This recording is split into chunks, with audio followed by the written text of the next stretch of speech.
Good evening, everyone. Thanks for coming. My name is Mike Paul, and I've been asked to do the introduction tonight. For those that don't know me, I spent quite a lot of time in Manchester, actually having been born here. And worked here my entire career as a police chief, retired a couple of years ago. Took a shot at running for state senate, wasn't successful, plan on doing it again. Thanks for coming. I've got to know some incredible people by way of becoming involved in local politics. Not that I wasn't prior to retiring, but in any event, I've come to meet some incredible people during this journey, and I'd like to introduce John Clark of the Vermont Liberty Network here in just a little bit, but thank you, GNAT, for coming on tonight to televise this, so our folks out there that maybe don't have the ability to be here can tune in and see what I think is a very important discussion. And yeah, thank you for finding time in your schedule to do this. Before we get too far into the process, I'd like to start out by doing the Pledge of Allegiance, and I'd like to hold the flag. You folks are taking that.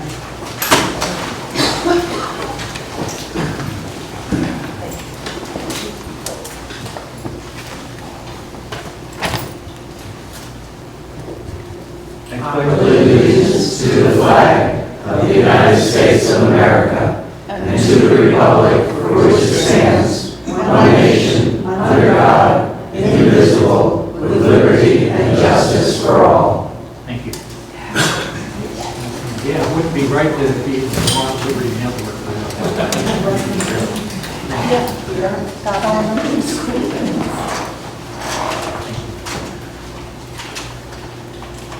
So the one thing I'll get out of the way real quick, just so anyone has the need, restrooms are through the double doors. Go straight ahead. Restrooms are on each side of the doorway, so if you feel that you have to use them, that's where they're at. And if those doors are closed, you got folks that will open them. When the event is over with tonight, our guest speaker, Kay Carl Smith's book will be available for those that would like further reading on the topic. And the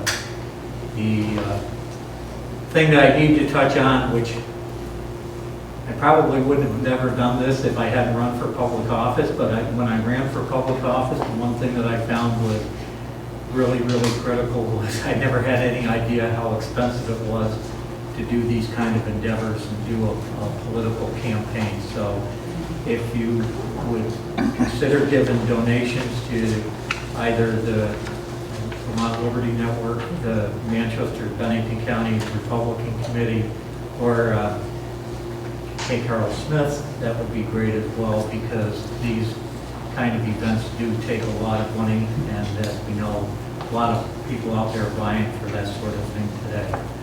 So again, I talked about some of the things that I had learned starting out in the state political race. And John Clark from the Vermont Liberty Network was a candidate for state governor. He's also the fellow that heads up the Vermont Liberty Network. He has a number of different things, which I'll turn over to him. And thank you very much for being here. I'd like to introduce to you John Clark.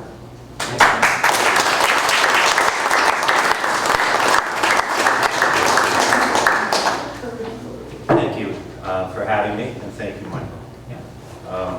I guess my name has become controversial because we talk about race, and that's what we're going to do today. I will tell you what Vermont Liberty Network is for those who don't know. I did run for governor. I ran to have a discussion. I ran on issues. We had almost 40 people run with me on issues. And we had dinner, and I think I'm glad that my kids from Alabama satisfied his needs very well in the old tax. So I'm glad that makes someone prepared you, so I didn't fall. I thought you were plumping up a little there, but So Kay Carroll, Sorry, Paul.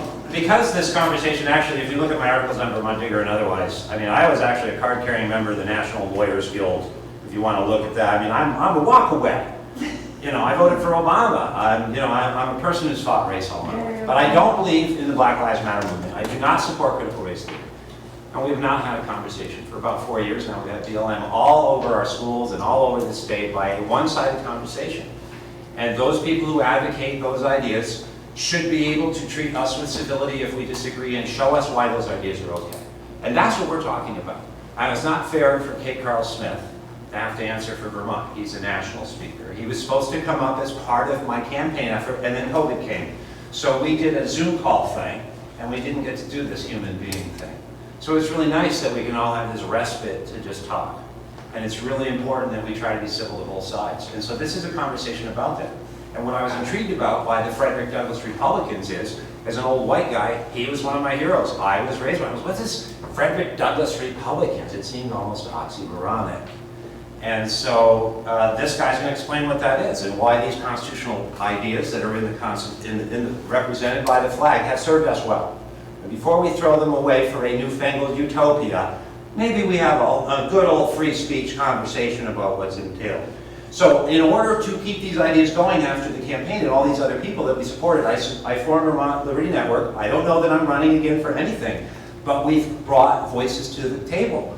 And we've shown that in Vermont, you know, we don't really have very much of a conservative voice in our media. We have a propaganda machine. So we formed this too. This is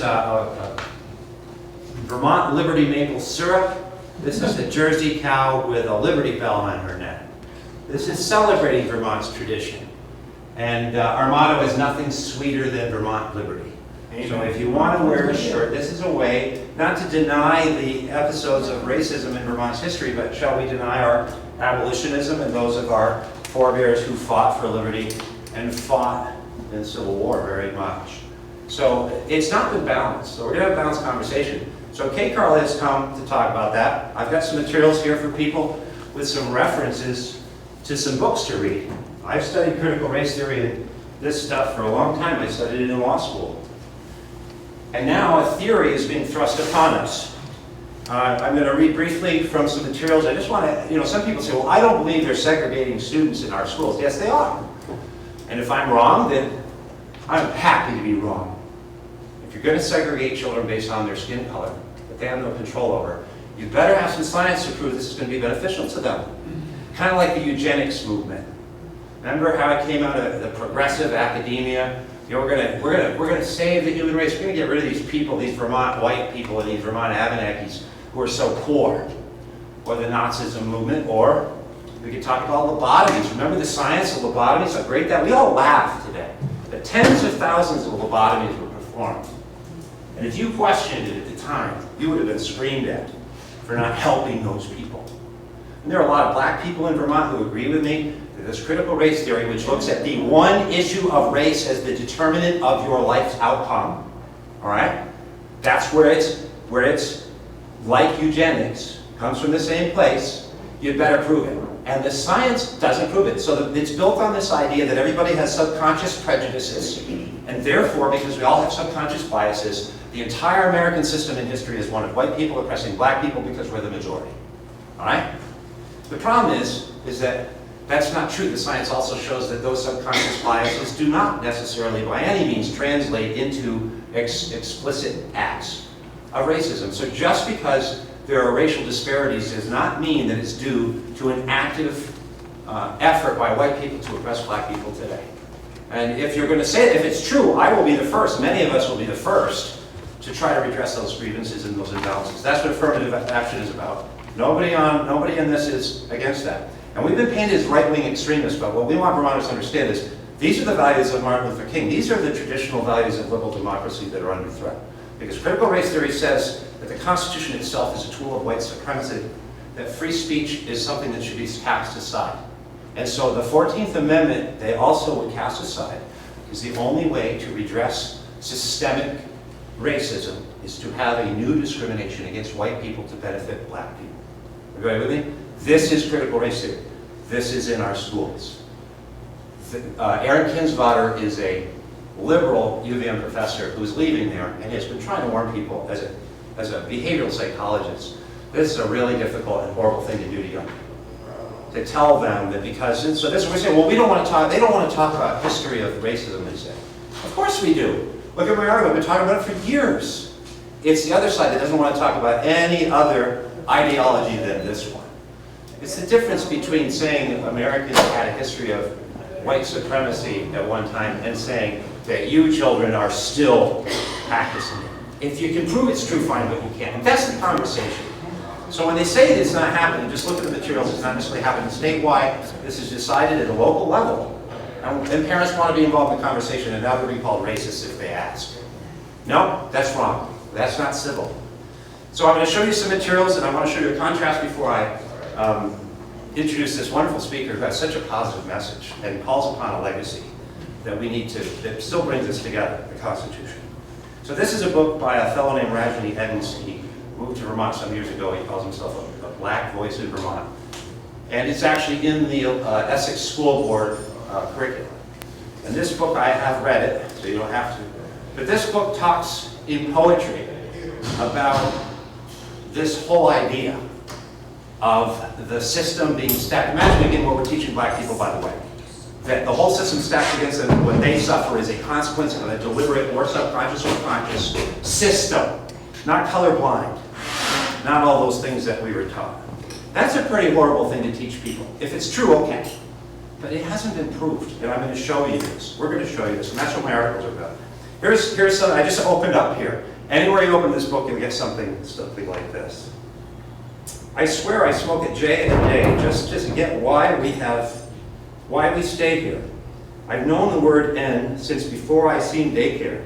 I know whites treat you different. Children got radar to hate and fear. That's the question. Do children have radar to hate and fear? No.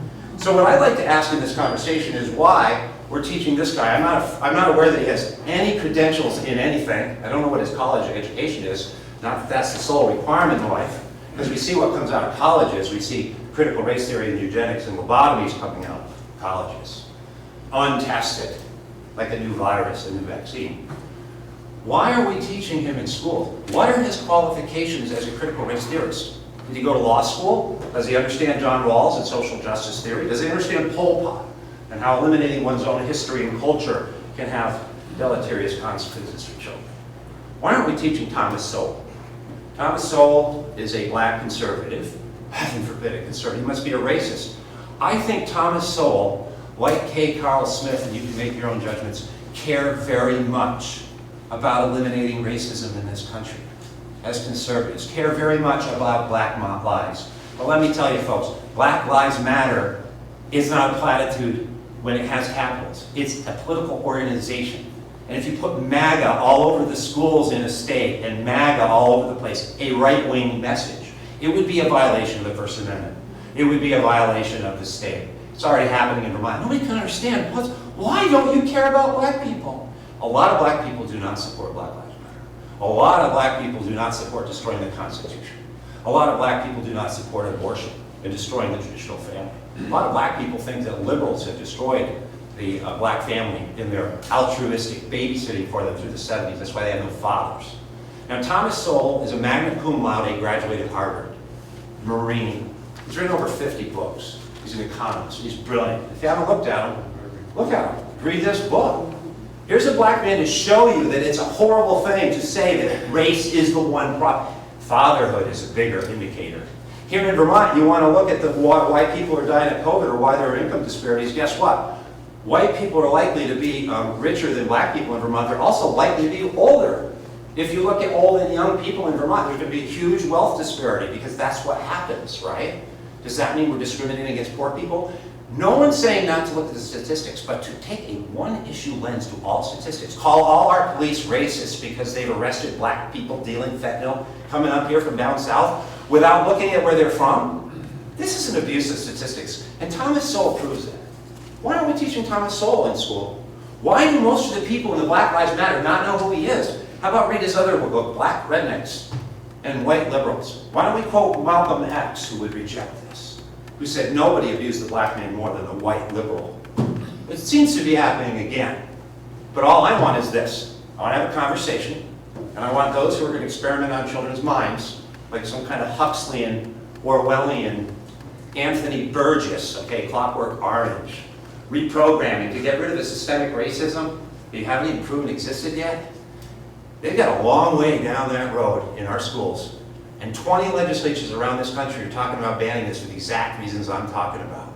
And then we're told, oh, no, that's not taught in schools. Yes, it is.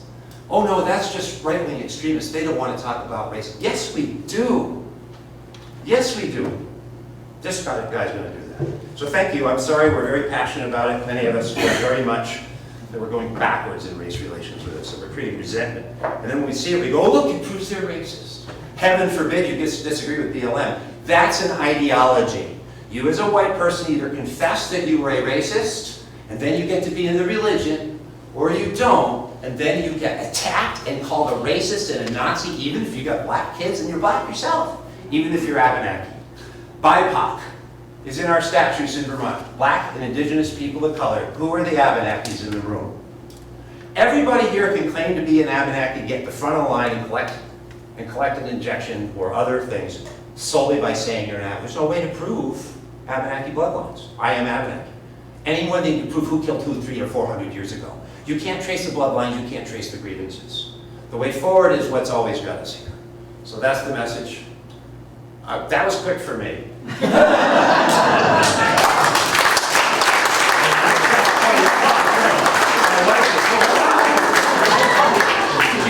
talks more in his sleep than he just we want people to look for themselves. There's so much to talk about without me or Greg Thayer or others, who's been organizing some more events, without making stuff up. I do not wish to misstate anything. That's why I ask people, there are materials here. Just ask your school board, what are the materials? And if they show that this is going to work and we have a conversation that we've been involved in, I don't think they'd see the apprehension. But a lot of parents are growing concerned about this. And I submit the more I've studied it, the more there's very good reason. When you launch a theory in violation of law, separating children violates Bakke versus Regents of the State of California. It violates the 14th Amendment.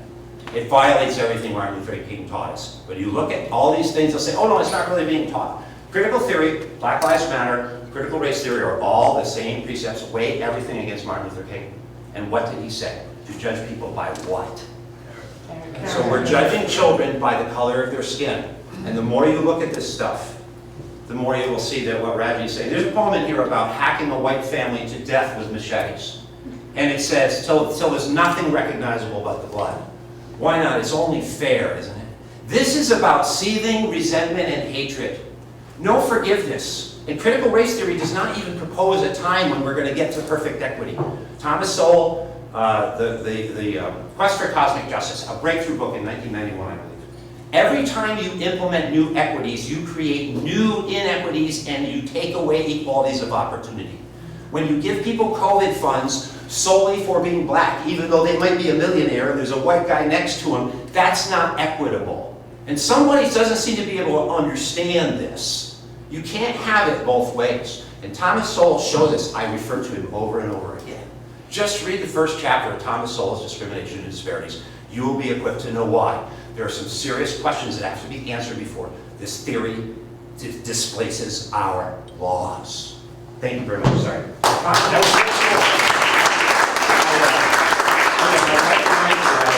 I leave all my props up for Kate Carl.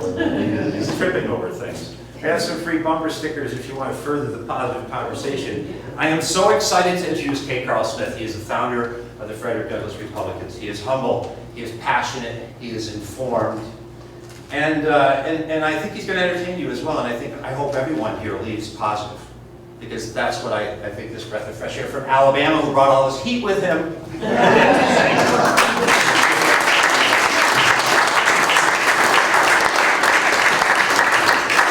In the subject of entertainment, my first act was the disappearing act. It didn't quite work. We're going to bill you for that. We're going to do it. Speaker fee. But look, I'm so excited. I'm happy to see you here, and I'm thankful that John has put this together and has invited me to come to your lovely state for the second time in my life. I was here about 10 years ago, mostly in the Burlington area, talking about this whole Frederick Douglass Republican Liberty movement that I created. Let me tell you a little bit more about myself. I'm a native of Pine Bluff, Arkansas. Left Pine Bluff, Arkansas in 1963-64 because my father is a math genius. He received his master's degree in mathematics from the University of Arkansas in '64. And when that happened, he was recruited by the NASA, the George C. Marshall Space Flight Center in Huntsville, Alabama. He was actually recruited by the German scientist von Braun. And so we moved from Arkansas to Alabama in 1964. We moved from Arkansas to Alabama in 1964. You're not following me. We moved from Arkansas to Alabama in '64, to George Wallace country. You know, at that time, a lot of blacks were fleeing the South because of segregation and, of course, better job opportunities up north. My father took his family further south. And as a young boy growing up in the state of Alabama, I had a chance to witness some things and experience a lot of things as it pertains to race relations, Jim Crow laws, things like that. I have 3 brothers. All of us, I like to say, all of us are 5 years apart. So you see, my father was indeed a mathematician. He didn't want 2 boys in college at the same time. So we kind of spread that thing out a little bit. My oldest brother, 5 years my senior, is a retired Army officer, retired colonel. I'm the second in the picking. I'm also a retired officer from the United States Army. I served 17 years on active duty. Spent a lot of time at Fort Campbell, Kentucky, Camp Zama, Japan, Frankfurt, Germany. Before my first look for Lieutenant Colonel, I decided to take my pension and do something else. So at that time, they started offering an early retirement. 15 years on active duty was the minimum, so I had 17 years. My brother, at 5 years my junior, was a pastor of 30-some years, electrical engineer by degree. Never worked in it, decided to be a pastor for a time. And my youngest brother, 10 years my junior, graduated from high school with a D-. Today, he is a PhD physicist.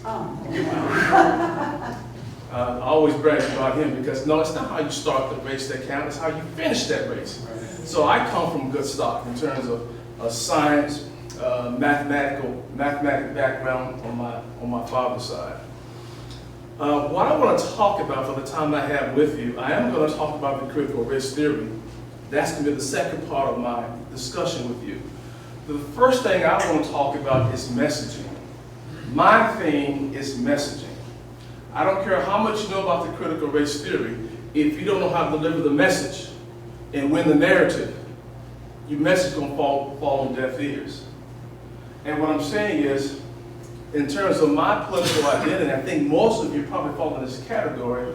In terms of my political identity, you have to say that I'm a conservative. Now, you got to say, I grew up a staunch Democrat. Okay, staunch Democrat. In fact, I know a lot of people who were once liberals and Democrats and became conservative. I don't know any conservative who become liberals. I don't know them like that. Anyway, it's interesting. So my thing is messaging, and what I want to say to you is this. When it comes to messaging, it's not, the most important thing to remember, it's not that we need to get out here and start talking statistics, truth, evidence, and facts. The first thing that we need to do is to understand that we need to create trust and credibility for ourselves in order to get people to listen to us. Because the word conservative has been demonized by the left. It has a racist connotation. If you say you're a black conservative, Reagan conservative, you might as well drop the word conservative and say you're black racist or Reagan racist. If you say you're a Tea Party conservative or a constitutional conservative, now you are a racist. And you're on the defense. And in order to save our nation, we got to be on the offense all the time. Let me play an audio for you. You will recognize his voice. I want you to listen what this man has to say. So let me pull it up. If the technology works, it should kick on here. I don't like having to say this, but being honest with you and with myself is paramount. And I can tell you, and you know this without me telling you, that if conservatism and liberalism are brands, the left has succeeded in destroying conservative and they think you're talking about a Nazi or a racist, pushing conservatism is not the answer. So what I would suggest to you, when you're out and about and you're doing, if you run into an occasion where you have the opportunity to talk politics, people that don't agree with you, do not use the word conservative. Do everything else, but don't call yourself that. Don't promote it. We've got a brand problem. It's timely. I hate it. I hate having to admit it. Get rid of it. Stop calling yourself that. Just be one. Just talk to people as one. Now, you know what I think? I think you're going to find if you do this, that you're going to have far more people agree with your solutions than will disagree if you don't identify yourself first as a conservative in town. Nobody needs to abandon conservatism. It's just stop labeling everything we think or do as conservative and just do it. Y'all recognize that voice? Yeah, Rush Limbaugh. So you see that, understand, I've been saying this since 12 years about this whole thing about the word conservative, how it has a racist connotation. So you see and understand, Rush Limbaugh agrees with me. I'm not going to let modesty prevent me from saying that. Because Rush Limbaugh said this in 2018, November 28, 2018, during the third hour of the show. And what Rush is saying, and I've been saying for the past 12 years, the word conservative creates a barrier to messaging. Think about it. If I perceive you to be a racist or an Uncle Tom, there's nothing you can tell me. I'm not going to listen. I'm going to shut down. Matter of fact, I'm not going to really shut down. I'm going to shift to attack mode and call you a racist and shut you down. That's what we're dealing with. You follow me so forth? So the question becomes, okay, Carl, if Rush is saying and you're saying we should not use the word conservative and we should not identify ourselves as a conservative, how should we then identify ourselves? I'm glad you asked the question. Several years ago, I was invited to a friend's home to watch our football team, our favorite football team, play on television. Now, let me say this.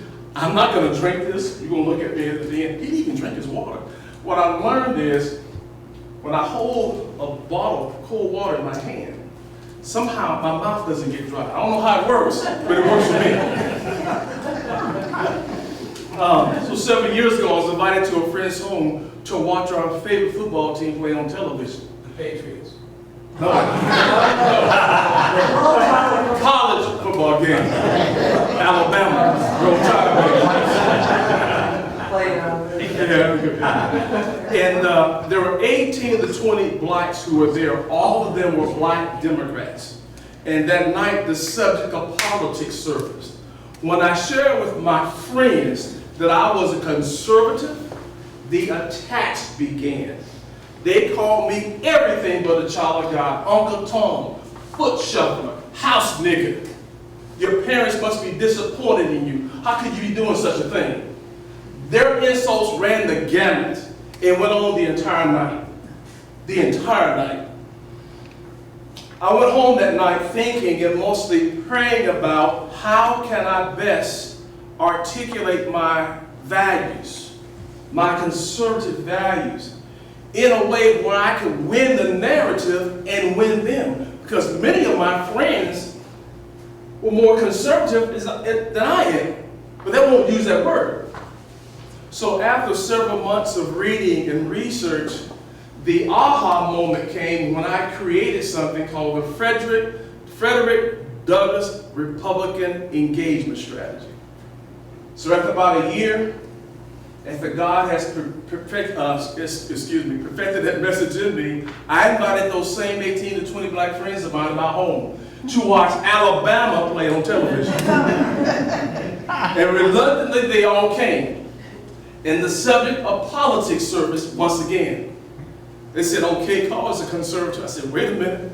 I'm more than a conservative. I'm more than a Republican. I'm a Frederick Douglass Republican, and I believe in the life-empowering values of Frederick Douglass.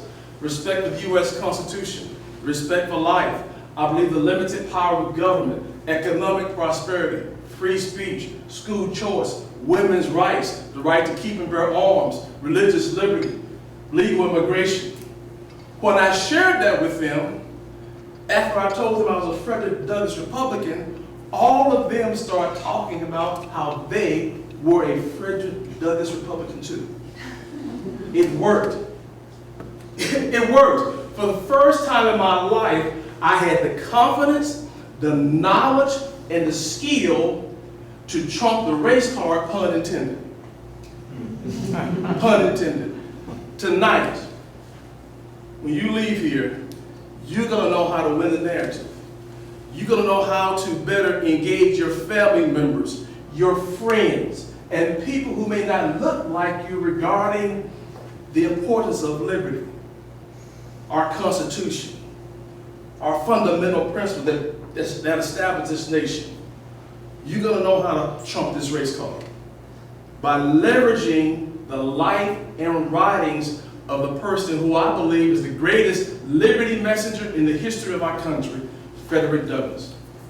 As a matter of fact, I don't only think he's the greatest liberty messenger, but Frederick Douglass is the forgotten prophet. He's the greatest philosopher when it comes to talking about liberty and human rights. Frederick Douglass. Quick class on Frederick Douglass. He was born 1818 in the Eastern Shores area of Maryland, and the way I like to put it, Frederick Douglass was born below poverty. See, when you're born into slavery, you're born, What happens when you hold a beer occasionally? I should be drinking. When you're born into slavery, you're born below poverty. Frederick Douglass never owned a pair of shoes until he was 8 years old, never slept in bed to age 10. He was homeschooled, self-taught. He started his own homeschooling program to learn how to read and write. And you want to know why? Because he rejected the slave master's Common Core curriculum. Did y'all get that? Yeah. Say amen, somebody. So Douglass was a slave for 20 years. The first 20 years of his life, he was a slave. He escaped from slavery in 1838 at the age of 20. Let me share some tidbits about Douglass's life that's going to blow your mind. Frederick Douglass wrote 3 autobiographies, and he wrote a novel called The Heroic Slave. I make this point because, based on my reading of history, at that time, 90% of blacks could not read or write. That brother wrote 3 autobiographies, and he wrote a novel.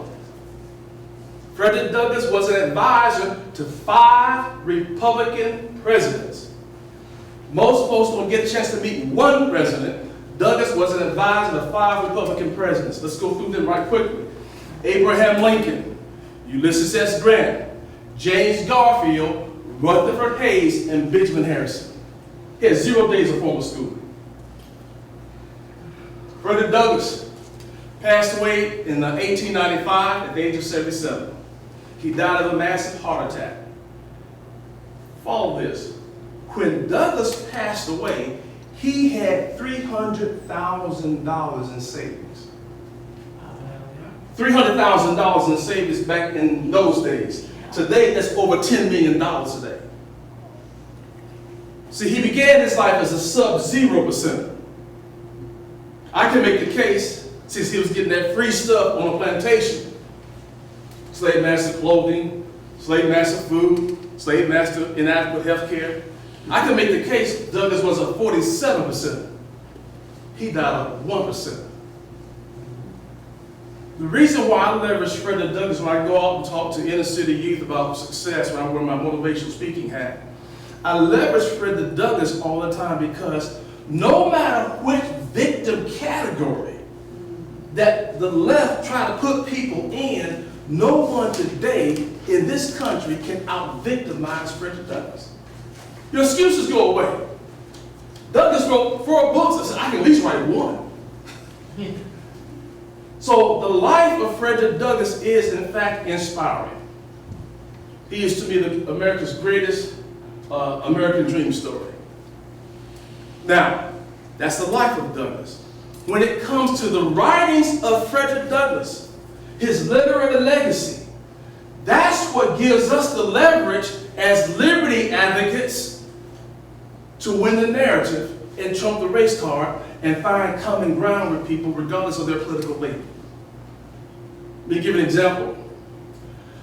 Douglass wrote about the Constitution one time. Let me back up. When Douglass escaped from slavery, his mentor was William Lloyd Garrison. And the Garrisonians believed that the Constitution was a pro-slavery document. Douglass believed that himself because at that time he said he was not much of a reader, so he took at face value what the Garrisonians told him. Then Douglass said, I did something interesting. I read the Constitution for myself. And he read the Sanders Spooner's The Unconstitutionality of Slavery. When Douglass read those two documents, those two books, Douglass had an epiphany and said, wait a minute, the Constitution is not a pro-slavery document, it's an anti-slavery document. He was a critical thinker. He started thinking for himself. The founders gave us two magnificent documents, the Declaration of Independence and the Constitution. Now, some of the founders owned slaves. So when it comes to liberty, the founders are tainted and the left exploits that. These racist men who owned slaves gave us this racist document, don't they? On the other hand, Frederick Douglass did not own any slaves. He was a slave, but in his writings and in his speeches, Douglass affirmed the founders and he affirmed the Constitution, and the left has no answer for that. Let me give you an example of what Douglass said at one time about the Constitution. Douglass said, quote, the Constitution reads, we the people. It does not read, we the white people. Douglass said. Douglass went on to say, if black folks are considered to be people, then they should be benefactors of the Constitution. Douglass concluded by saying, the problem is not with the Constitution. The problem is in the application of the Constitution. The problem is not with the Bible, Douglass continued. The problem is in the application of the Bible, how the Bible is applied. So thank God, ladies and gentlemen, that we have the literary legacy of Frederick Douglass to refute the lies and the false rhetoric of those who want to transform the United States into a Marxist country. If we're serious about defending liberty, if you're serious about defending the Constitution, if you're serious about defeating Marxism once and for all, learn to leverage the liberty message of Frederick Douglass into your talk when you engage people. So, Frederick Douglass Republic, let me get into this engagement strategy and show you how it works. First of all, the Frederick Douglass Republican engagement strategy is not a gimmick. It's not a cheap magician's trick to get the black vote. See, this engagement strategy, it's not just on how to talk to people of color, but how to talk to anyone regarding the importance of liberty. The Constitution. It's hard to engage your own family members. You know what I'm talking about. They come to your house around Thanksgiving time. You get so upset, you go to the tiny table. How do you engage them? Now they're calling you a racist. Because they got that heavy dose of Marxism in college. Like I did. Douglass is the answer. Now, what you got to understand, I'm going to share this with you. This book right here is a book that you need to have in your library at home. It's a book. My hands.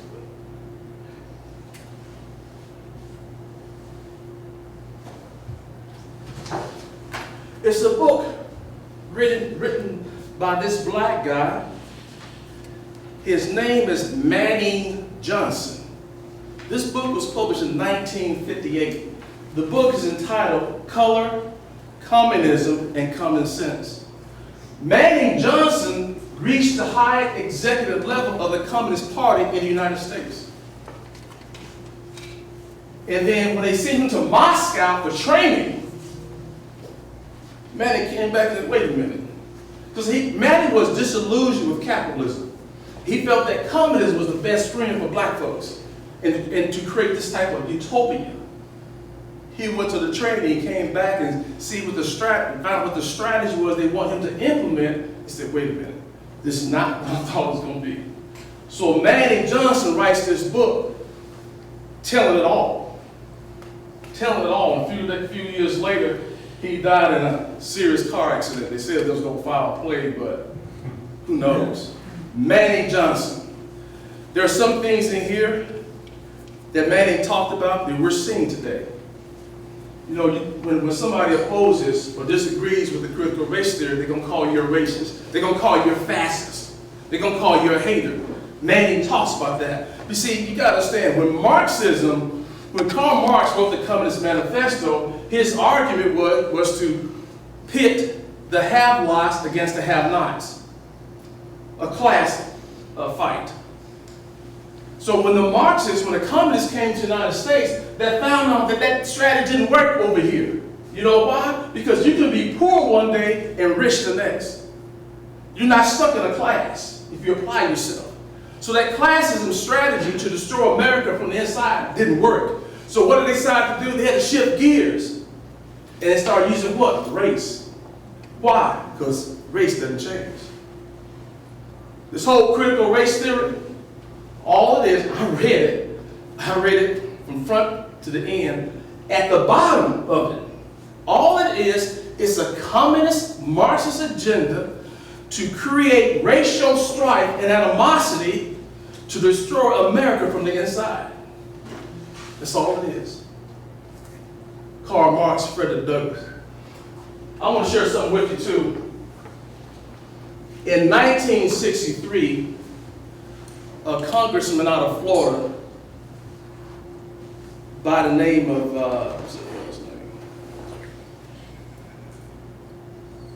Albert Herlong. He was a congressman out of Florida in 1963. He went to the floor of the House and he read into the congressional record the 45 goals of the American Communist Party. It's in the congressional record. I'm not going to read all 45 to you, but I want to read about 3 or 4 to you, and let's see if their goals hit home. You ready? Number 15. Capture one or both of the political parties in the United States. Check. 17. Get control of the schools. Use them as a transmission that belts, that's not the right word, is it?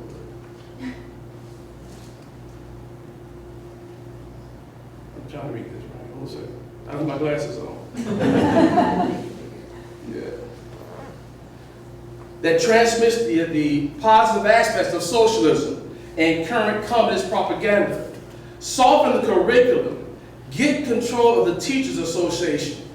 Put the party line in the textbooks. It's very subtle, but it's there. Check. Okay. Number 22. Continue discrediting American culture by degrading all forms of artistic expression. An American communist sale was told to eliminate all good sculpture from park and buildings. Remember when the Black Lives Matter had their protest? They actually tore down Frederick Douglass' statue in Rochester, New York. Y'all remember that? Yeah. Now, I'm gonna share this with you. I have a 10-year-old son. I'm gonna share with you and tell you what I tell him. Son, don't believe anything I'm telling you. I'm not gonna lie to you, but you make sure you check out what I'm saying. I said, go prove me wrong. Prove me wrong. Check out what I'm saying. I can't make this stuff up. Number 26. Present homosexuality, degeneracy, promiscuity as normal, natural, and healthy. Check.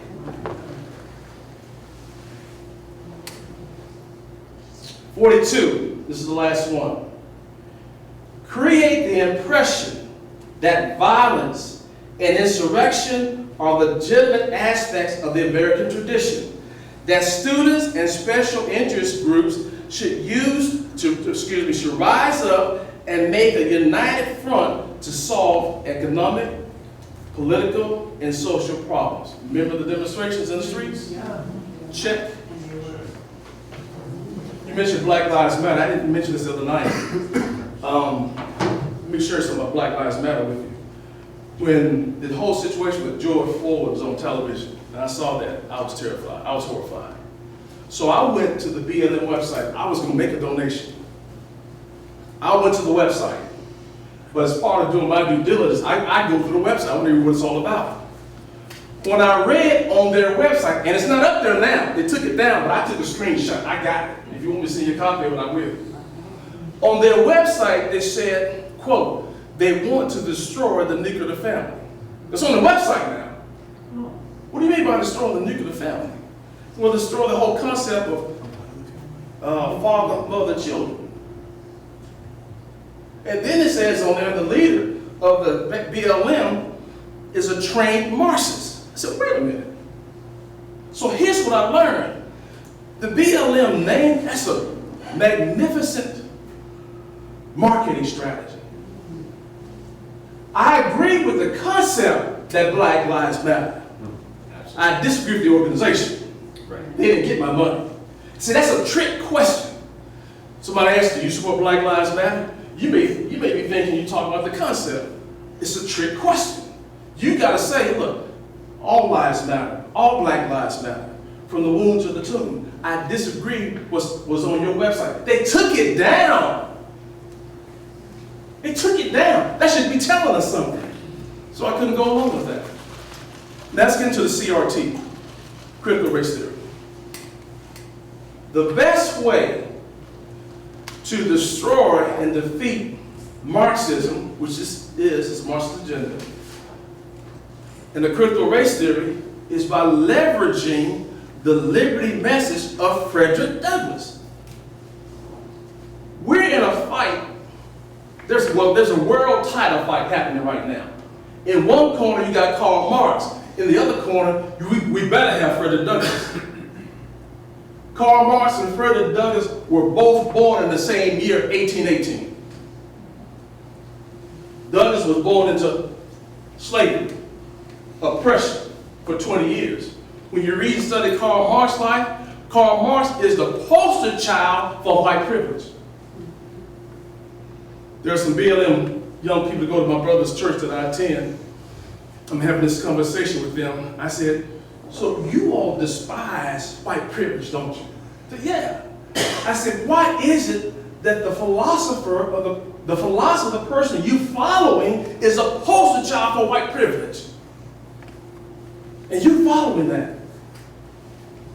I said, you call yourself and believe in Marxism. I told them I believe in Frederick Douglassism.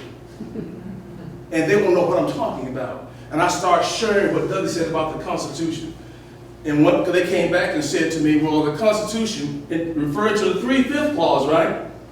They've been taught that the 3/5 clause in the Constitution means that blacks are 3/5 of a human being. I was taught the same thing in college. I'm a graduate of a historical black college. I was taught in college that black folks are 3/5 of a human being that was in the Constitution. Well, guess who turned my thinking right side up? Frederick Douglass. 1861, Frederick Douglass in Glasgow, Scotland. He's actually in a debate, and that subject came up. Frederick Douglass said that the 3/5 clause has nothing to do with the personhood of a black individual. But what it was a compromise used by the northern free states above the southern slave states. See, what was going on at that time in the Constitution reads, for every 30,000 citizens, you get one congressional representation. The slave states wanted to count every black person in slavery as one person, one vote, because they had like 4 million black folks in slavery. They wasn't going to free them. They wanted to count them as one person, one vote, which would give them a supermajority in Congress. So the northern free states said, no, if you free them, we'll let you count them as one person, one vote. But since you cannot free them, we're going to limit the slave representation at 3/5 of a vote, meaning that a black person in a free state is worth 5/5 of a vote, but a black person in a slave state is only worth 3/5 of a vote. And that cut the congressional representation of the slave states in half. Don't take my word for it. Go back and read Douglass. Don't shoot the messenger. I'm just telling you. Woke me up. Frederick Douglass. Karl Marx was a revolutionist. Douglass said in his writings, Douglass said, I'm not a revolutionist. Douglass said, I'm a reformer.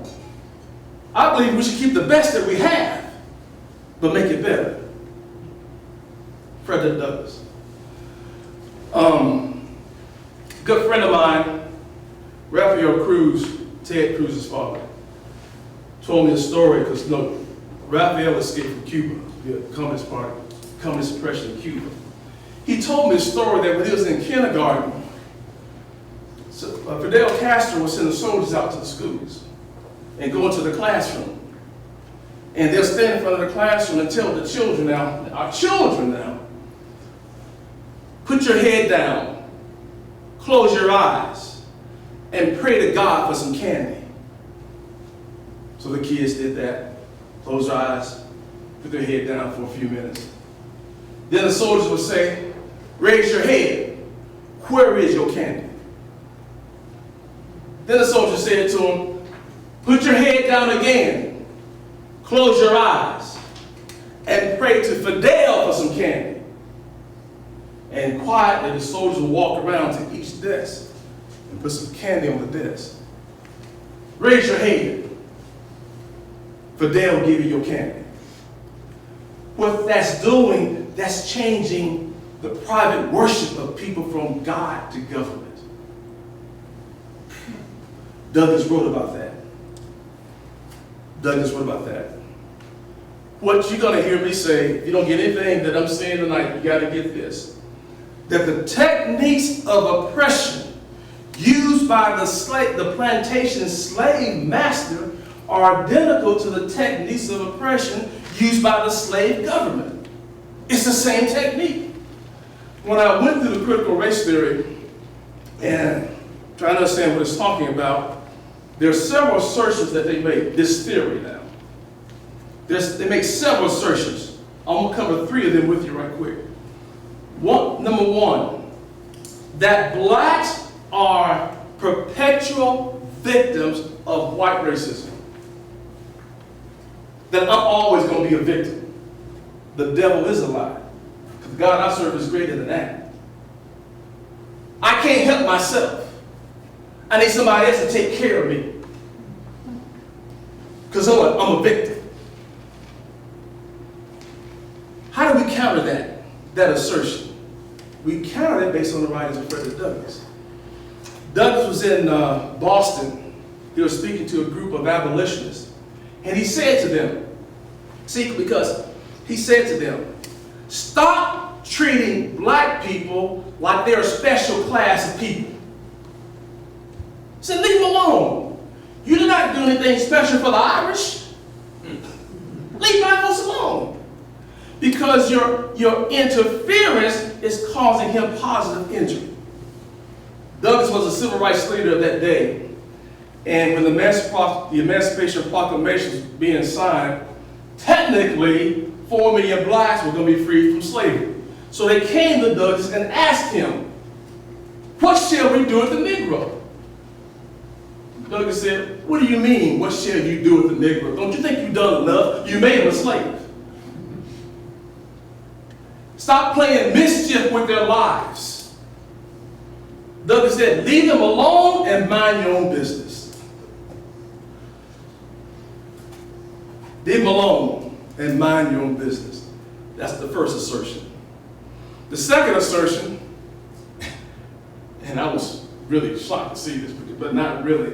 When you read Manning Johnson and understand the goals of Marxism and communism is to create animosity between white and blacks, I'm not surprised that this was in there. The second assertion that I talk about, that I want to share with you, is that white people are inherently racist and have no redemptive qualities from being a racist.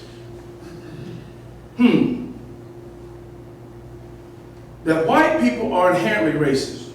When I thought about that, I said, wait a minute. If that is the case, why do white liberals get a pass? Why do they get a pass? Inherently racist and have no redemptive qualities. How do we Let's go back to the writings of Frederick Douglass. 10 years after Frederick Douglass escaped from slavery, he wrote a letter to his former slave master, Thomas Alden. In that letter, Douglass said, matter of fact, let me read the quote to you, because it's more powerful when I read the direct quote from Douglass. It's not long.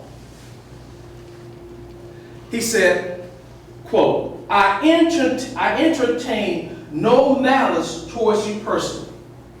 There is no roof under which you will be more safe than mine. And there is nothing in my house which you might need for comfort that I wouldn't give you. Because I should esteem it as a privilege to see you as an example of how mankind ought to treat each other. Now, under the critical race theory that the Marxists push, is saying that white folks need to apologize to me. Right? Let me role play this thing now. I demand you apologize to me for all the oppression you caused on my life and my ancestors' life. Does that pull you in? They don't pull you in. But that's what they're asserting. That's what they're pushing. I want you to listen to what Douglass did. Because the racism that exists in the United States today is pale to the racism that Douglass dealt with. What did Douglass do? Douglass went to his master. He said to him, I forgive you based on the things you did to me. That's different. I hold no animosity in my heart toward you. That's different than demanding you apologize to me. Douglass came with love first. Not from an arrogant position, you need to apologize to me. See what Douglass is so powerful. He came in with love first. And so what happened when Douglass wrote that letter, 1848, and he said to his slave master now, he said, look, I forgive you based on all things you did to me. And I want you to free all 400 of your slaves. All 400 of them. And until you do, I'm going to write about you in my books. I'm going to talk about you in my speeches. I'm going to call you out on Twitter and Facebook. See, Douglass was the original blogger. In less than a year, that slave master, because of repentance, freed all 400 of his slaves. 15 years before the Emancipation Proclamation was signed. So don't tell me white people can't be redeemed. Because that man was redeemed, had repentance when slavery and racism was at its worst. So much for the critical race theory when you bring Douglass into it. The last assertion is this, I want to cover with you. When you take a look at the critical race theory, at its core, the aim is to change a person's private worship from God to government. They want you to bow down to the altar of the almighty government instead of the almighty God. That's why the communists in Cuba did that with little children. The techniques of oppression used by the slave master are identical to the techniques of oppression used by the slave government. What did Douglass have to say? Douglass gave a speech called The Nature of Slavery. He said this: the first aim of slavery is to separate a person from their God and remove all sense of religious responsibility. And Douglass said, when that's done, when you separate a person from their God, you're left up under the control of despotic, evil, and frail fellow citizens. There's nothing new under the sun. This whole thing that's happening has happened before. So if we're wise, we got to learn to leverage the liberty message of Frederick Douglass. But in order to leverage that, you gotta know how to win control of the narrative. And the way you win control of the narrative, you gotta understand, you gotta stop using the word conservative. That's a brick wall. Don't take my word for it, take Rush's word for it. It doesn't work. You follow me? So I wrote this book, my brother and I, back in 2011. It's entitled Frederick Douglass Republicans. Frederick Douglass Republicans, the movement to reignite America's passion for liberty. I'm not here in Vermont to hawk the book. Yes, I am. I'm You know why? Because I gotta give you what works. This is not a dissertation on the political faults of Douglass. What it is, it's an action handbook for liberty advocates. It's an action handbook for conservatives. It's an action handbook for the friends of freedom. In this book, I take 4 life-empowering values: respect for the Constitution, respect for life, the belief in limited government, and the belief in personal responsibility.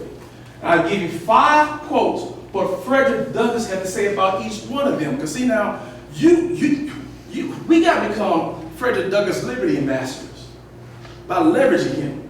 See, I'm here to tell you, the left has no answer for a former slave that affirms the founding fathers of the Constitution.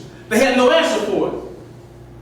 That's why there's never been a movie coming out of Hollywood on Frederick Douglass. Because his views are the opposite of the socialists in Hollywood. He affirmed the founding fathers. He affirmed the Constitution. The left has no answer for Frederick Douglass, and they never will. We gotta leverage Douglass. So the third value. Let me explain this.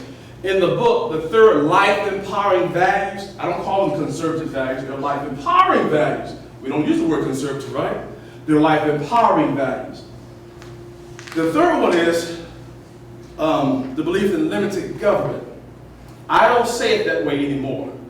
Because when you say that you believe in limited government, what the left will do, they'll spin it around and say, oh, you believe in limited government, therefore you won't take false entitlements away. The way I explain it now is, I believe in the limited power of government, where I like to keep more of the money that I make. That resonates. See, the left always trying to trick us up. They don't have the message. All they got is propaganda. See, there's 2 battles taking place. You got the battle of ideas and the battle of propaganda. But wait a minute. The battle of propaganda is first. If you can't win the battle of propaganda, you won't get to the battle of ideas, because you're over here always defending yourself and trying to prove you're not a racist. Once we can win this propaganda battle and overcome this racist Uncle Tom label that the left has given us, we'll win the battle of ideas. That's why the left always going after the race card. I grew up in Alabama. What I learned is, I don't care if it's the Democrat Party or the Republican Party, racism has no political face. I dealt with both of them on both sides. Both sides. Racism has no political face. So wherever it is, we gotta face it, fight it, and fix it. Wherever it is. Amen. Wherever it is. So I have some books here. The book comes with 5 engagement cards. We call them engagement cards. It's a 5x7 card, front and back, and it says on it, vote your values. And on that card are quotes from Frederick Douglass regarding 6 of the life-empowering values. Frederick Douglass on the Constitution, Frederick Douglass on free speech, Frederick Douglass on the right to keep and bear arms, Frederick Douglass on immigration. Y'all read what it said about immigration. Frederick Douglass on school choice, Frederick Douglass on women's rights. So what you do with that card, that's what you use to give to someone to help them have an awakening. You're leveraging a liberty message of Frederick Douglass. And when they read what Frederick Douglass had to say, how can you argue with a runaway slave? How can you argue with him about his love for liberty, his respect for the founding fathers, and the idea that the United States is, we have our problems. We've come a long way. But I'd rather be living in this country today than anywhere else in the world. okay, with our problems. So the book is here, got those 5 engagement cards. Now the book here, 5 engagement cards, and then there are also 20 6x9, what we call Frederick Douglass Republican on the critical race theory. Those 3 assertions that I talked about, that's what's on the critical race theory. What did Douglass say about blacks being perpetual victims? What did Douglass say about that whites are inherently racist? What did Douglass say about the whole idea of changing our worship? The books are free. The autograph in each book is $20. And when it comes as a bundle, you get the book, you get 5 cards, you get those 20 cards, it comes in a bundle. That's like a $10 discount. On my website, it's like $30 for it. But since I'm here, there's no shipping. So I give you the break. Am I leaving anything out? See, Doug is so comprehensive. So when I go out and speak, there's a lot of things you can talk about Douglass to help you understand what we're dealing with. But the takeaway is we got to change our political identity. We got to leverage the life and writings of Frederick Douglass. I am a conservative, but in terms of engagement, matter of fact, I don't use the word conservative. I'm a Frederick Douglass Republican. You just can't say that phrase without the content. You got to have the content behind it. That means you better get K. Cohn's book. You got to carefully study and show yourself approved. Let me tell you the barbershop story, then we'll get some Q&A right quick. Barbershop story.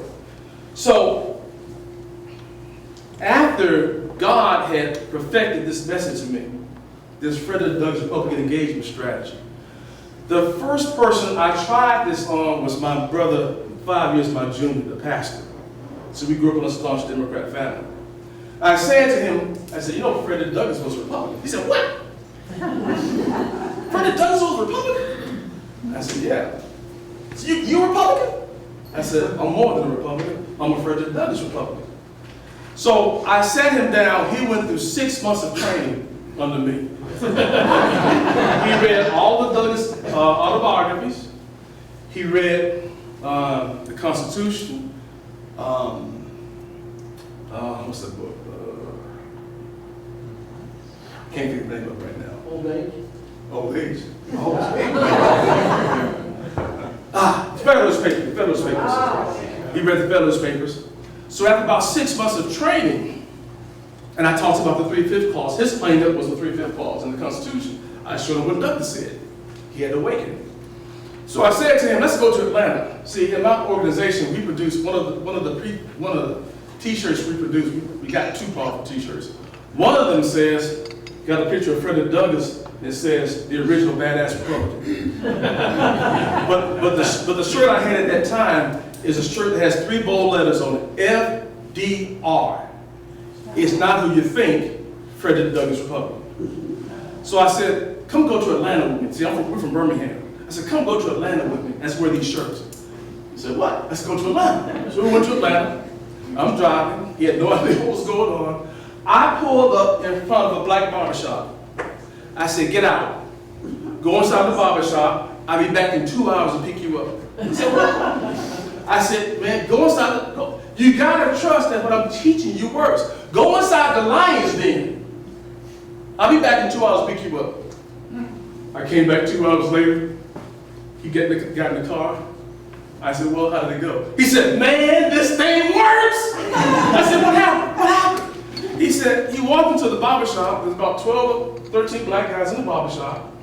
He sat down, and people started looking at him, of course.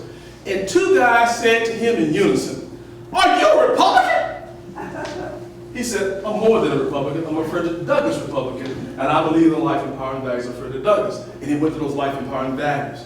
He said for the next 49 minutes, the barbershop turned into a Frederick Douglass Republican Bible study. And the owner said, can you come, now this is in the hood now, the owner said, can you come back and do a book signing and bring some of those T-shirts?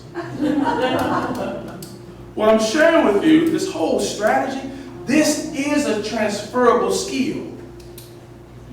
You know what? This whole engagement strategy is more powerful and effective when a white person uses it than when I use it as a black man. You know why? Frederick Douglass, a black man. People expect me to hold him in high esteem, right?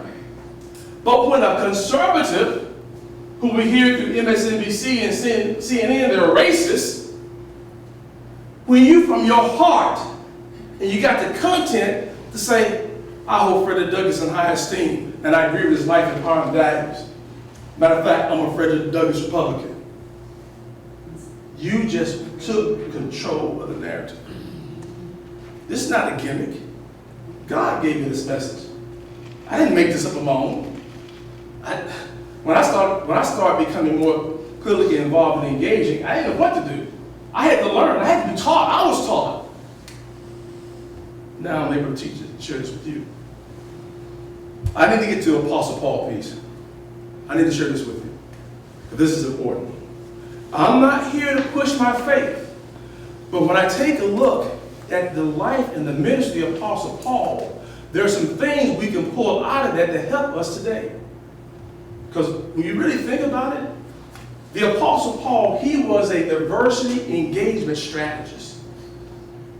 He took the gospel to the Gentiles, people of different what? Races. God called the Apostle Paul and commissioned him to take the gospel to the Gentiles. By occupation, remember now, Apostle Paul, he was an attorney and he was a what? Tent maker. God called the Apostle Paul to establish a big tent. Big tent is a metaphoric expression for diversity outreach. We say it all the time, don't we? We got to have a big tent. When you read 1 Corinthians 9:22, the Apostle Paul says, I become all things to all people. What did he mean by that? What he meant by that, he said, I entered their world, talking about the Gentiles, and I tried to experience life from their viewpoint. If you enter my world as a black American, if you enter the world, young people today who get indoctrinated on these college campuses that hate conservatives, you're going to realize the word conservative is not the language of liberty. It's the language of oppression. And the wall is up. Through the ministry of the Apostle Paul, God has given us the blueprint on how to trump the race card. Pun intended. How to trump the race card. You remember before Paul became a champion of Christianity, he was also well known for being a bloodthirsty persecutor of the Christians, and that reputation preceded him. The Gentiles shook with fear when they heard Paul's name. And of course, Paul has Damascus Road experience, right? He was transformed. Allow me to use my biblical imagination for a second. Not very long, just for a second. Allow me to use my biblical imagination. What was some of the talk? Can you imagine about Paul? Thanks for coming. Appreciate it. What was some of the talk about Paul among the Gentiles? Can you imagine him sitting down and saying, y'all look at Paul. Look at him. Look at him. That no good liar. He's over here calling himself a Christian evangelist. He's a liar. He's a bigot. He's a racist. You know what sound familiar? That's what I say about conservatives, right? Look at him. Y'all heard what he did to the folks in Judea and Jerusalem? He's coming over here wanting us to become Christians so he can persecute us too. Here's the question. How did Paul overcome the negative perceptions that the Gentiles had of him in order for him to have a tremendous impact in the early growth of the church? How did Paul trump the race card? At a minimum, he did two things. Number one, he had a testimony. He didn't just quote the Christ. He talked about how the teaching of the Christ changed his thinking, changed his mind, made him a new person. You follow me? If you want to trump the race card, you got to have a similar political declaration. What is that, K. Carl? I've been inspired by the life and writings of Frederick Douglass. I'm more than a conservative. I'm more than a Republican. I'm a Frederick Douglass Republican. You follow me? The next thing Paul did, he had good deeds. He traveled throughout the Roman Empire. He traveled throughout Asia Minor. He went to places folks never ministered before. He healed the sick. He raised a person from the dead. He did things nobody else was doing to the people he's supposed to be racist towards, right? When you put the good deeds together, along with a political declaration, that's unstoppable. You can't have one without the other. And let me say this. I don't think y'all got enough black folks in Vermont to show you good deeds. If you're looking for a project to get behind, I got one for you in Alabama. But you see what I'm saying? So, the answer is Frederick Douglass. We got to understand we're being outmaneuvered. The left is playing chess. We're playing checkers. And nobody's not going to listen to us if we're not using the right words. And to me, if we're not leveraging Frederick Douglass, it's Frederick Douglass against Karl Marx.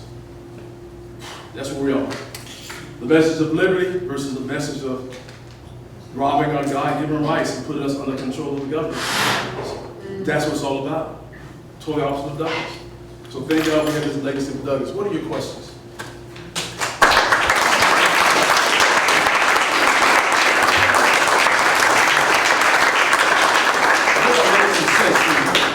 Again, don't believe me. Go back and check it out. Questions? Yes, sir. Is critical race theory a problem in Alabama? Yes. Critical race theory is a problem in Alabama. Here's what happened. Because of COVID, when children had to learn remotely and parents are at home, they're walking by the computer and say, what was that? They wouldn't know. So on the sneak by, they brought it into our schools. On the sneak by. It hadn't been approved by the parents. Parents had no idea. But now that we know, oh, I don't care if it's Democrat, Republican, Independent, they don't want this to happen to the children because what they're doing, they're attacking our children now like the communists did in Cuba. And going to create an internal environment of racial strife to take down this nation. If you don't believe me, you got to read Manny Johnson. Manny Johnson was one of them. He was a leftist. He was a communist. And he said, wait a minute, this is not, his Christian values overpowered him. He said, look, this ain't right. He breaks it down at what they're doing. You know the phrase Uncle Tom, right? Yeah. Terry Beecher Stowe's Uncle Tom Cabin. You know, Uncle Tom is being used in a negative way for a black person that's a traitor to his race. I did not know this until I read him. You know who put the negative spin on Uncle Tom? The communists did. Whenever a black person stood up and said we need to have racial healing because it was against the agenda of the communists and Marxists to have racial strife, they had to isolate that person, single him out, and make sure people saw him as a disgrace to his race and call him Uncle Tom. They call you a fascist. They call you a hater. They call you a racist. Why? You're opposing their evilness. In order to stop you, they got to minimize you by demonizing you. That's what they're doing. Manny Johnson wrote about it. He was articulate writing about that. It works. How do you not get discouraged when you know that your young people are, TikTok is crazy with, a lot of, negative. Yeah. And then how do you deal with what's going in the school? I mean, we're getting it with grandchildren, and being told we're racist. Yeah. No matter how much we have friends and, and. The question is how you deal with all this craziness that's going on when you have your own grandchildren now who really know you and know you're not a racist, but they're indoctrinated to call you one and think you're one. Let them know that you're not a conservative. Number one. No. No. I've been enlightened by the life of Frederick Douglass. I heard Kay Carl speak. You know what I realized? I'm a Frederick Douglass Republican. Okay. Leverage that. But that's what you have to do. I had to do my own because before I had this Frederick Douglass speech, I was calling myself a black conservative. And they told me not to come to the family reunions anymore. I stopped coming to Thanksgiving, not my immediate family, but my larger family. And so when this Frederick Douglass Republican thing came to me, and I started leveraging it, they're inviting me now. My parents were not here anymore. They passed this year because of COVID. And my parents would never say that they were a conservative In lieu, they would say a Frederick Douglass Republican, and proud of it. And that resonated with my aunt, with my extended family, my grandchildren, my friends. It works. Now don't change the name. Don't call it Frederick Douglass Independent. Don't call it Frederick Douglass Patriot. Stick with the oxymoron. Frederick Douglass is an icon of liberty, Republican, because of negative propaganda from the left. See, the word Republican, it has a racist connotation too, like the word conservative. Liberty, racism, they don't go together. So when you say you're a Frederick Douglass Republican, you just created a mystery in the other person's mind, and they don't know what you're talking about. That's why you gotta have the content to come behind it. You gotta get cake on the blood. It seems like it's overwhelming, but understand, that's really minority. We're the majority. But truth will prevail. We got to become better messengers of the truth of liberty. And keep this in mind. What I've learned, I'm in Atlanta Airport. For the past 2 years, I've been advisor to the Trump campaign on outreach. I'm in Atlanta Airport flying from Birmingham to Washington, D.C. If you fly Delta, I don't care where you fly south, you got to go through Atlanta. So I'm at the airport, I had on my Trump cap. I'm at my gate. Across from me are some BLM kids with BLM shirt. They're checking me out. Wouldn't say a word to me. I said, do you like my cap? That started the conversation. And we had a conversation and not a confrontation. You know why? Because when I said I was a Frederick Douglass Republican, what's that? What's the relationship with Frederick Douglass? What is that? Here's what I learned, and you're going to learn with your children and your family members, not just your children. But people who really have been indoctrinated into Marxism, they never heard the liberty message coming from the writings of Frederick Douglass. Somebody the left can't play the race card on. They never heard it. I'm shocked. I was amazed. They heard about Du Bois, but they never heard what Douglass said about the Constitution, free speech, personal responsibility, the oppression techniques of the slave master, which is identical to slave government. They never heard the liberty message coming from the writings of a former slave. When you talk to people today, they don't understand communism. They really don't understand socialism. They don't understand Maoism. They don't understand any of these isms. They really don't understand racism. But to help them understand the nature of oppression we're dealing with, what I learned, what I had to do with these kids, I had to talk to them by giving them the language of metaphor of slavery. And when I told about the metaphor of slavery, I pulled examples out what Douglass said about it. Douglass said on one occasion when he was like 10 years old, the master walked to him and said, "Make no plans for the future, Freddie. I'm going to take care of you." Douglass said, right then I started putting my plan together for an escape. That didn't seem right to me. Douglass talked about wealth confiscation. Douglass said when he was on a plantation, at one time the slave master allowed him to hire himself out. Douglass did like some minor construction work. And Douglass would make $6 to $9 a week. Every Saturday, Douglass said, every Saturday, the slave master required him to turn all this money over to him. Douglass said, I didn't owe it to him. I had no debt with him. He did nothing to earn it. He had the power to make me give it up. And sometimes I would get 6 cents out of that money. Techniques of oppression. Techniques of oppression. Incremental taxation. Take our wealth away. Same thing. Get into Douglass' writings. Get K. Carl's book. Read Douglass' autobiography. Read his first autobiography. I will say to you, before you read any biography on Frederick Douglass, read Frederick Douglass's autobiography. Read what he says about himself before you read what somebody else says about him. Because when I've been on this reading binge, I read every biography out there on Frederick Douglass, and some of them don't get it right. There's one autobiography that taught Douglass was a revolutionist. Douglass was not a revolutionist. He said, I'm not. Douglass said, I'm a reformer. Douglass said that. So they cherry-picked Douglass. They cherry-picked Douglass' 4th of July speech. And quickly, I don't want to get into that. That's another time. But questions? I appreciate you're a very compelling speaker.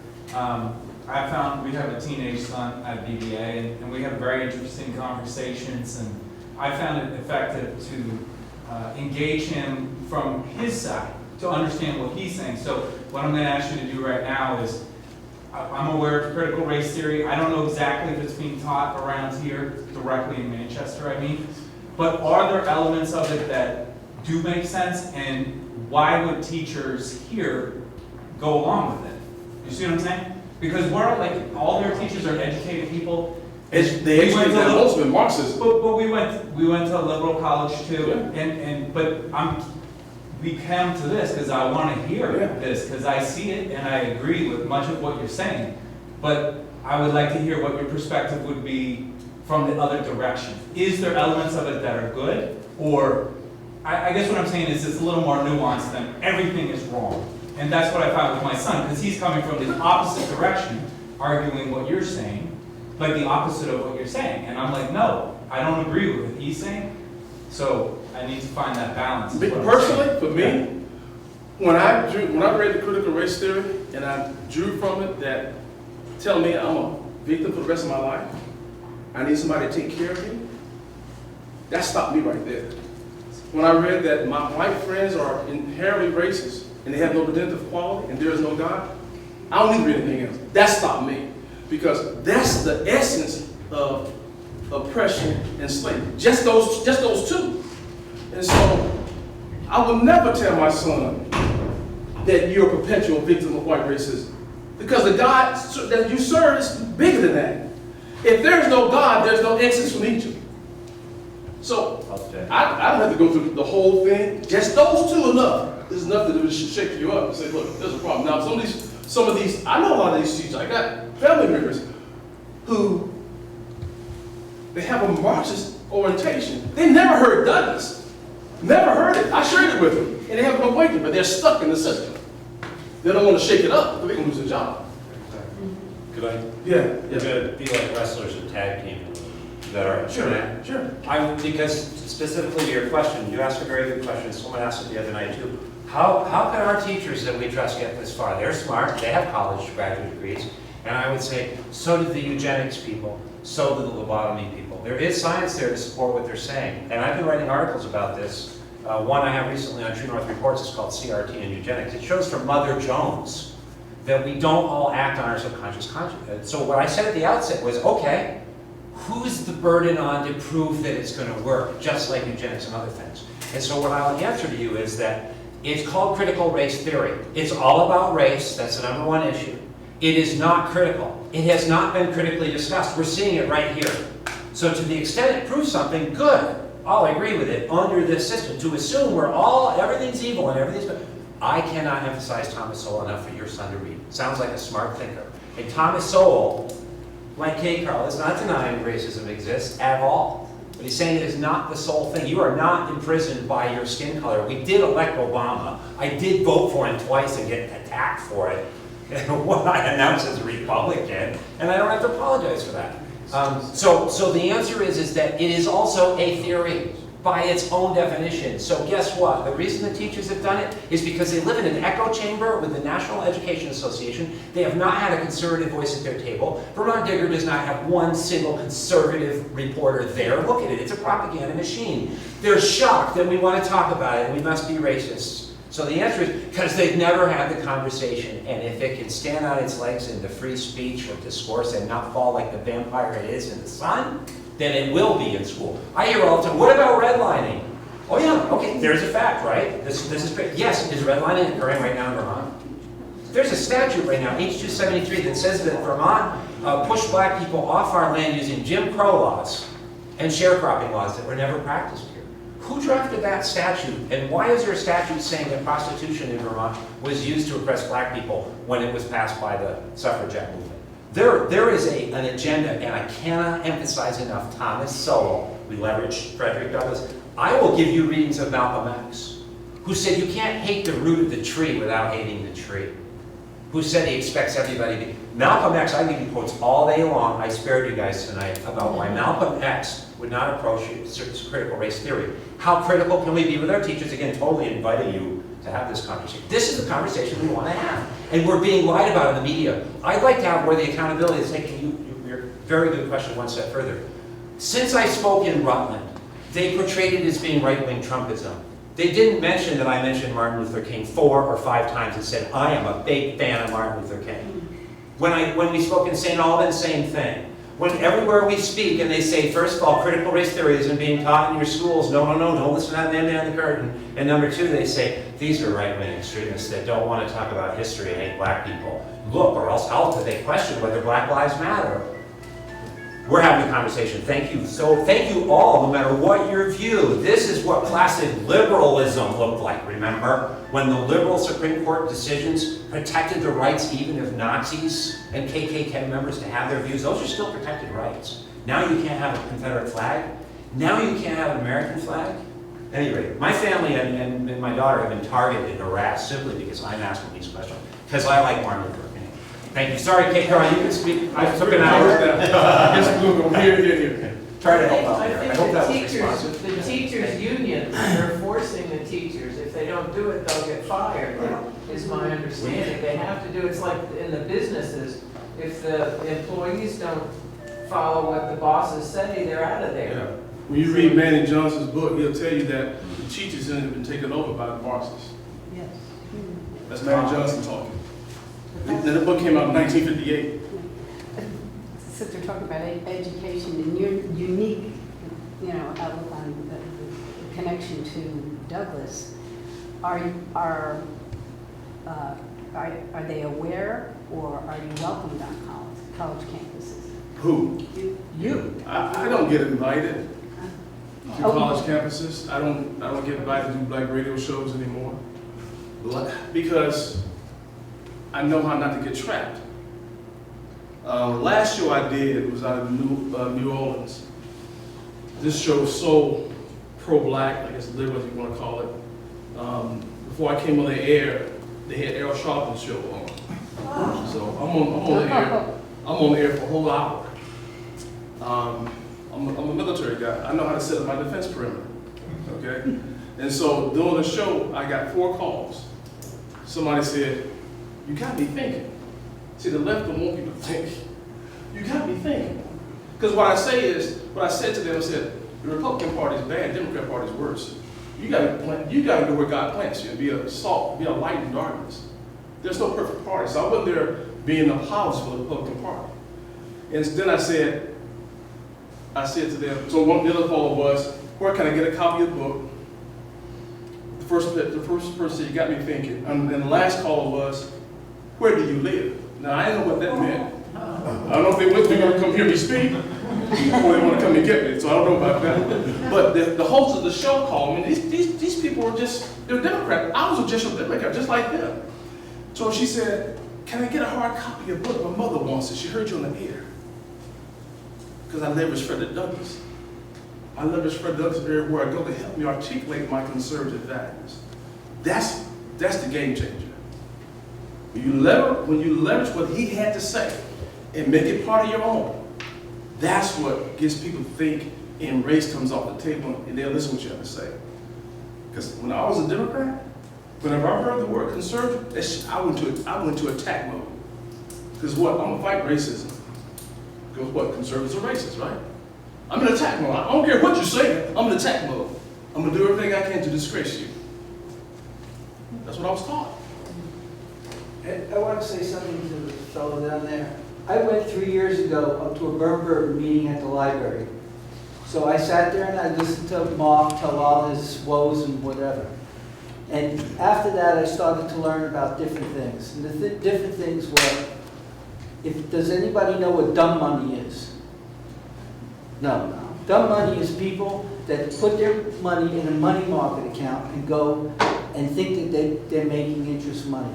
Dumb money is people that give their kids an education for $150,000, but they don't tell the kid when he gets done he's going to owe $300,000.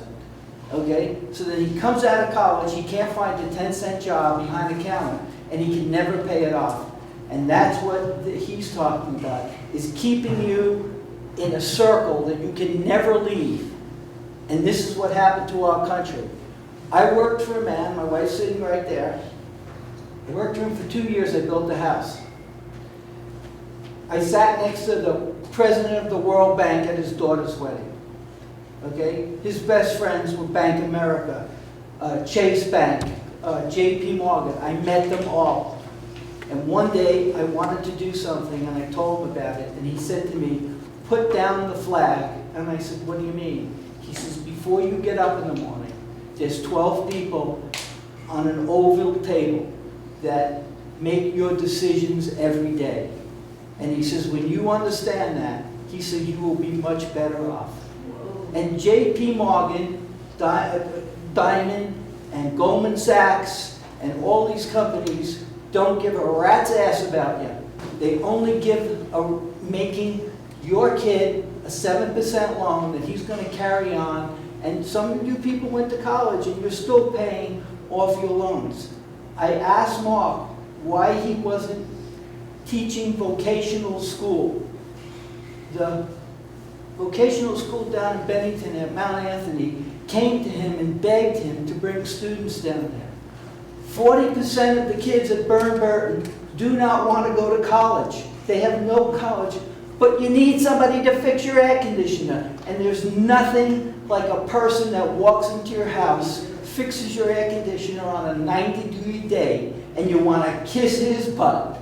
Okay? Plain and simple. Appreciate it. So I don't think that that person or that kid is bad. I've had, my wife will tell you, hundreds of young people that have come to work for me. I had a fellow that lives over in Shushan that was a locksmith, couldn't drive a nail in the wall. Okay? But he... Just to respond, VBA does a tremendous job. I was not in any way knocking it. No, I'm not It is a saying that. wonderful high school, and they do offer opportunities to people from all walks of life, which is what I love that school. I love that school because from the kids who want to go to college, there's a place, to the kids who say, I want to work in the family farm. They have that wonderful agriculture program over there and the wood shop too. So I just wanted to make it clear that I was not in any way saying bad things about Burford. I'm going to share this with you. What I'm trying to say is that they were trying to teach Can we get some some questions? Keep them under control. if they would teach some of these I want to share kids. this with you. In response to what's going on in our schools, here's what I want to encourage you. Stop looking outside yourself for leadership. Pick yourself to be the leader. Stop looking outside yourself for the cavalry to come. We're the cavalry. And so, with that being the philosophy that I go by, I pull my son out of public school. Now he's in a private school, I'm getting ready to pull him out of that. Because my brothers and I, what we did, we bought some property in the Birmingham in the Opportunity Zone that Trump started. It's 105 acres. We're going to start and launch a Frederick Douglass STEM Academy. One of my brothers and sisters. It will not be a charter school. I don't need anybody to tell me how to run my school. It will be a private Christian school based on those principles. And then the school will feature a Frederick Douglass Liberty curriculum, where we're going to inspire and train the next generation of Frederick Douglass Liberty ambassadors to counter this Marxist philosophy that our kids have been dumped on. If you want to support that, there's a black cause you can support. We got a lot of black folks in our country. Can I say one quote Yeah. that goes exactly with what you're saying? There's a guy that I listen to and he says to his wife, I don't agree with you now, but give me some time. I may change my mind. And I think that's what you're saying too with the Frederick Douglass Republicans. Some of the people you engage, whether they be family members or community members, you talk to them and you may not agree. Yeah. And the whole point of I believe this democracy in America is like, we're not all going to agree, but we can all respect each other. At least get them to think. Yeah, let's respect one another. My parents were tough. When you get them to change, again, I grew from a Democrat family. And I said, look, I'm not trying to get you to become a Republican. I just want you to vote your values. That's all I'm asking you to do. Just what your values. As a mother, do you know what your values are? Because some folks don't know what their values are.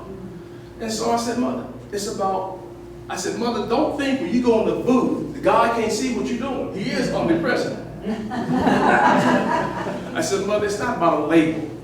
And I want to say this to you, the Frederick Douglass Republican thing, to be a Frederick Douglass Republican has nothing to do with your skin color. It's about values. Those life and part values, that's what a Frederick Douglass Republican is. It's not about color. Okay, yes, sir. Hey, thank you for coming. I'm Gregory from Vermont. I just wanted to ask real quick. Yes, sir. I'm a Booker T. Washington guy Good. through. Yeah. Did, Hey, we're not leveraging him here. I've been a Frederick Douglass guy for 30 years. Yes. myself. All right, okay. I don't know where you are, but. Yeah. Did Frederick Douglass influence, or how did he influence both Booker T. and Martin Luther King, Jr., Dr. King? Let's take Booker T. Washington first. Frederick Douglass influenced both of them. Matter of fact, Booker T. Washington wrote one of the best biographies on Frederick Douglass. They called Booker T. the second Douglass. That was his nickname, the second Douglass. So great influence. How did he influence Dr. King? In many ways. Dr. King quoted Frederick Douglass often, especially when he talked about the Constitution. Okay? Frederick Douglass, in my view, is the father of the civil rights movement. Dr. King is the son. Many of the ideas and strategies that Dr. King, especially with the Voting Rights Act, got it from the writings of Douglass. Because the first Voting Rights Act was passed in 1875. Okay? So, Frederick Douglass, the original badass Republican. Does that make you a grandson? Maybe a grandson. Yeah. I'm not out of love. He's not going to claim that one. So, heavy influence on Dr. King, and Booker T. Washington, and many others, most definitely. And so that's what's so important. I was on a radio show, I was talking about Frederick Douglass, somebody called in, he said, why are you talking about Frederick Douglass? He's been dead over 150 years. Can you find somebody more contemporary? And I said, sir, do you happen to be a believer? He said, yes. I said, when the last time you read the writings of the Apostle Paul? I said, well, Paul been dead over 2,000 years. But you go back 2,000 years to get some inspiration from Paul for spiritual guidance. You gonna criticize me for going back 100-some years to get some liberty inspiration from Frederick Douglass. Hello, Paul, are you there? Hello, Paul. Frederick Douglass. Thank you. Hey, And don't focus on the man. I don't put the man here. It's the values here. The man is here. Frederick Douglass happened to be, in my view, the ideal embodiment of conservative values.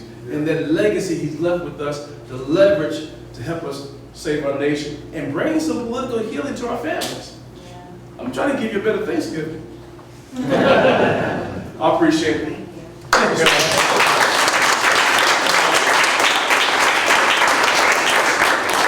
Vermont hospitality and having 2 nights before this, the 3rd night in a row, this man has put out so much energy for us in Vermont. I lost 10 pounds. No, he didn't. I think it was that maple syrup. Just flatter me. I got this cold body. No, you know that's a sin. Flattery is a sin. That's telling somebody they're pretty when they're ugly. And that's politicians. But so what we want to do is make sure he goes home with no books. All right, so we've had 2 nights where we sold a lot of books. He may not have enough tonight. I may not have enough. That's a If I don't have enough, then you can get them online and you can give yeah, better still, if you get online, you can pay more. And if I don't have enough, let's go to him, process it, and we get to $20 instead of $30 online, and I'll make sure when I get back tomorrow, Monday, my folks will send them out to you. Signed twice, too. The other thing is, so what we're doing, so this is what Vermont Liberty Network wants to do. We want to have more opportunities to have engagement on issues, and I think we see that there are 2 sides to this one, and maybe this side isn't equal, you know, and I think that's part of what we want to do is make everybody come together and not have the screaming and counter slogans. So I'm not good at it, but I am asking for those of you who have enjoyed tonight. And thank you all for coming. You are all the people and the press standing up to actually, you know, engage yourselves and find out and equip yourselves. So your contributions to Vermont Liberty Network will go to finding some other speakers. We're actually looking at Joel Salatin right now. I don't know if you know him. He's a farmer in Virginia. And he would be an interesting speaker in Vermont, I think. But, so it wouldn't just be this issue, is my point. I'd really like to talk about inflation and food inflation and what's coming. I think that's another issue that all Vermonters can get together on. But I don't know who's not boring. So thank you all for coming in, please, on finance, right?